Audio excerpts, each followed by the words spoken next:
ఏమిటి అంకుల్, నాకు రేఖకి రేపు పొద్దునే పెళ్ళా? అవును బాబు. నాకు సిగ్గేస్తుంది అంకుల్. సిగ్గెందుకు బాబు, వయసుకు వచ్చావు. అయినా ఇంత అర్జెంటుగా?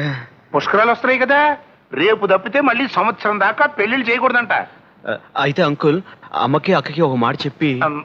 ముందు నేను అలాగే అనుకున్నాను బాబు, కానీ ఆడెవడో దొంగ వెధవా నీలాగా నటించి అందరినీ నమ్మించి మీ ఇంట్లో సెటిల్ అయిపోయాడు కదా. అవును. ఇప్పుడు ఆడికి ఈ విషయం తెలిసిందనుకో, నాన్న అల్లరి చేస్తాడు, పెళ్లి కట్టు తగులుతాడు. చూడు బాబు, నువ్వు అంతగా కావాలనుకుంటే నీ మీద కేసు పోయి గొడవల్ని తీరేక అందరినీ పిలిచి ఓ రిసెప్షన్ ఇచ్చేద్దాం. నా మంచి కోసం మీరు ఇంత ఇదిగా చెప్తుంటే కాదంటానా? మీ ఇష్టం అంకుల్. చాలా సంతోషం బాబు. ఇదే సోద్యం అండి, రాత్రికి రాత్రి వచ్చి పొద్దున్నే పెళ్ళంటారు. ఎవత్తండి బాబు, ప్రతి బిడ్డూరం ఉంటది. ఈ పెళ్లింతే ఎట్టగా జరుగుద్ది, పని చూసుకో. బాబు ఇంకా రాలేదండి. వచ్చేస్తాడమ్మా.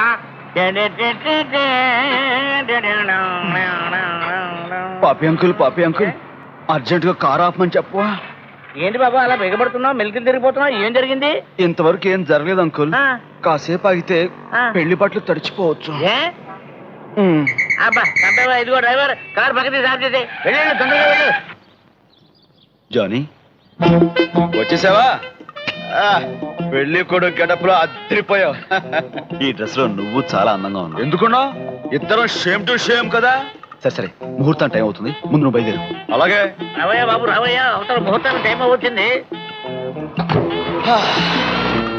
అబ్బా, ఇప్పుడు సుఖంగా ఉన్నా నాయన?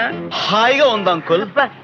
అదేమిటయ్యా బీడీ కంపు కొడుతుంది? అక్కడ అందరూ అసహ్యంగా బీడీలు కలుస్తున్నారు అంకుల్. అయ్యో, ఈ దేశం అలా అయిపోయింది నాయన. ఇదిగో డ్రైవర్, తొందరగా పోయా, అవతల మొత్తం టైం అయిపోయింది.